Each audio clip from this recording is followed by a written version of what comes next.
Hello guys, എല്ലാവർക്കും നമ്മളെ വീഡിയോയിലേക്ക് സ്വാഗതം. അപ്പോൾ നമ്മളിന്ന് വന്നേക്കുന്നത് കോച്ചിനെ സൈൻ ചെയ്യാൻ വേണ്ടിയിട്ടാണ്. അപ്പോൾ രണ്ട് ഓപ്ഷൻസ് നമുക്ക് ഇവിടെ ഉണ്ട്, റൈഗാർഡ്, ഫാബിയോ കപ്പേലോ. അപ്പോൾ നമ്മൾ ഇന്ന് എടുക്കാൻ പോകുന്നത് ഫാബിയോ കപ്പേലോനാണ്.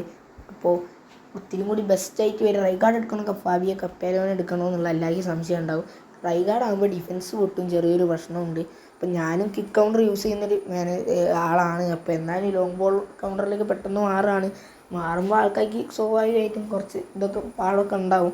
പക്ഷേ നമ്മൾ പൊസിഷനൊന്നും സെറ്റാക്കിയില്ല. അപ്പോൾ റൈഗാർഡ് ഇപ്പോൾ നമ്മൾ കപ്പേലോനെ തന്നെയാണ് എടുക്കുന്നത്. കാരണം റൈഗാർഡ് ഡിഫൻസ് പൊട്ടാനെല്ലാം ചാൻസ് ഉണ്ട്. പിന്നെ എന്താ പറയുക, ഫാബിയോ കപ്പേലോനെ വെച്ച് നോക്കുകയാണെങ്കിൽ ഇത്തിരി കൂടി ബെറ്ററാണ് റൈഗാർഡിനെക്കാട്ടിയും. അതുകൊണ്ടാണ് ഡിഫൻസ് ഒന്നും പൊട്ടുന്ന ഇഷ്യൂ ഒന്നും വരുന്നില്ല. അതിനെക്കൊണ്ടാണ് നമ്മളിപ്പോൾ കപ്പേലോനെ തന്നെ എടുക്കുന്നത്.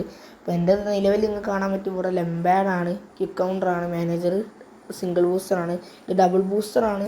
അപ്പോൾ ഇനി ഫോർമേഷൻസ് എല്ലാം എനിക്ക് മാറ്റേണ്ടി വരും. അങ്ങനെ ഫോർമേഷൻസ് എല്ലാം മാറ്റിക്കൊണ്ട് ഒരു ഗെയിം പ്ലേ റിവ്യൂ ആയിട്ടൊക്കെ നമ്മൾ ഒരു വീഡിയോ ആയിട്ട് വരുന്നുണ്ട്. അപ്പോൾ എല്ലാവരും ആ വീഡിയോ മാക്സിമം ലൈക്ക് ചെയ്യുക, ഷെയർ ചെയ്യുക, സബ് ചെയ്യുക.